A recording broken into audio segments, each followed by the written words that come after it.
Sir जैसे बहुत बार होता है कि एक रिलेशनशिप में कोई है बहुत देर तक, रिलेशनशिप अगर मतलब ब्रेकअप हो जाता है तो भी उनको मतलब कुछ देर के लिए वो डिप्रेशन में, और बहुत लोग चले भी जाते हैं। तो इससे अगर कोई बाहर मतलब इस चीज़ से बाहर आना चाहे तो उसको क्या करना चाहिए?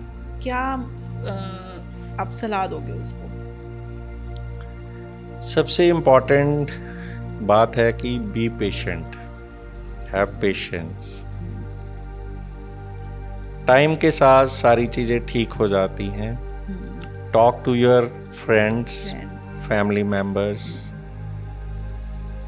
Express your emotions. आप क्या फील कर रहे हो, सबसे पहले तो खुद एक्सेप्ट करो कि मैं इससे परेशान हूँ, मुझे गुस्सा आ रहा है, मुझे दुख हो रहा है। अच्छा, ये सोचो, मतलब सबसे पहला काम है एक्सेप्ट करो कि मेरे में क्या इमोशंस आ रहे हैं ब्रेकअप की वजह से।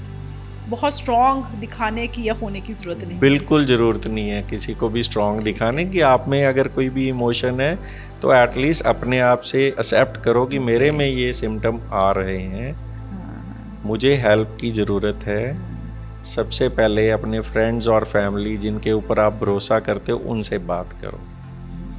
उसके बाद आ जाता है सेल्फ हेल्प। अपनी हेल्प खुद करो, जैसे कि एक्सरसाइज कर सकते हो, म्यूज़िक सुन सकते हो।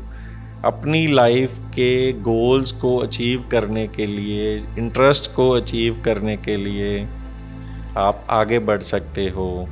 जो इंटरेस्ट आपके थे पहले भी बट आप उनको फॉलो नहीं कर रहे थे, आपका ध्यान कहीं और लगा हुआ था। अगर इन चीज़ों से भी ठीक नहीं होते हैं तो अगेन मेंटल हेल्थ प्रोफेशनल के पास जाया जा सकता है। और जैसा मैंने शुरू में बोल दिया, पेशेंस इज़ द की। तो बेसिकली अपनी आप को थोड़ा सा बिजी करके उन थॉट्स को थोड़ा बैक एंड पे रख के और अपनी लाइफ के गोल्स को सेट करके हमें आगे बढ़ना चाहिए और अपने इमोशंस को जाने देना चाहिए। बिल्कुल, अपने इमोशन को एक्सेप्ट करना है, दूसरे के साथ डिस्कस करना है जिस पे आप भरोसा करते हो।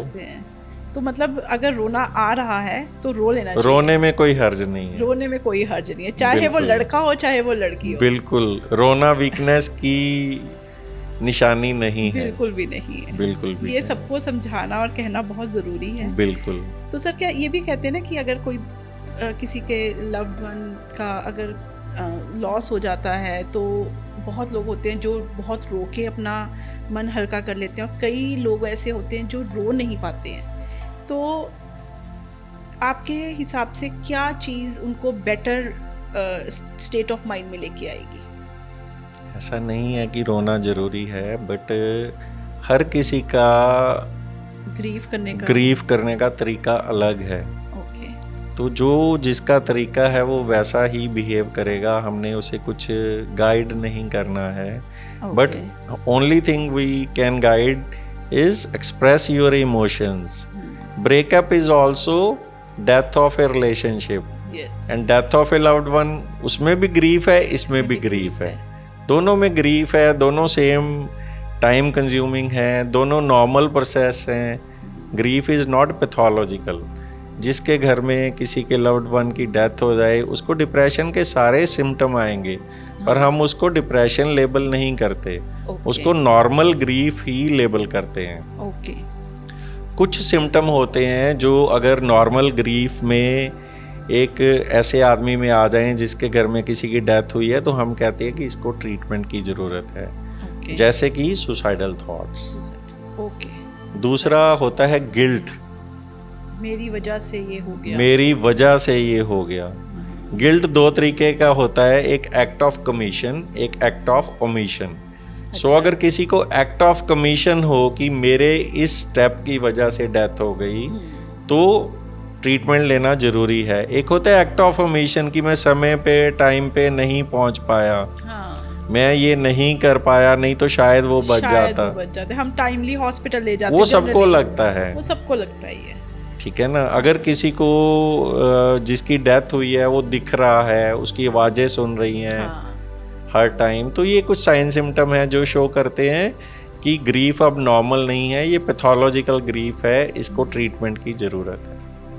तो जैसे हम देखते हैं कि हमारे इंडिया में एक कह लो कल्चर है कि अगर किसी लव्ड वन की किसी भी घर में किसी की डेथ हो जाती है तो हम 10, 12, 13 दिन उनका ग्रीफ हम मतलब एक तरीके से शोक मनाते हैं जिसको बोलते हैं।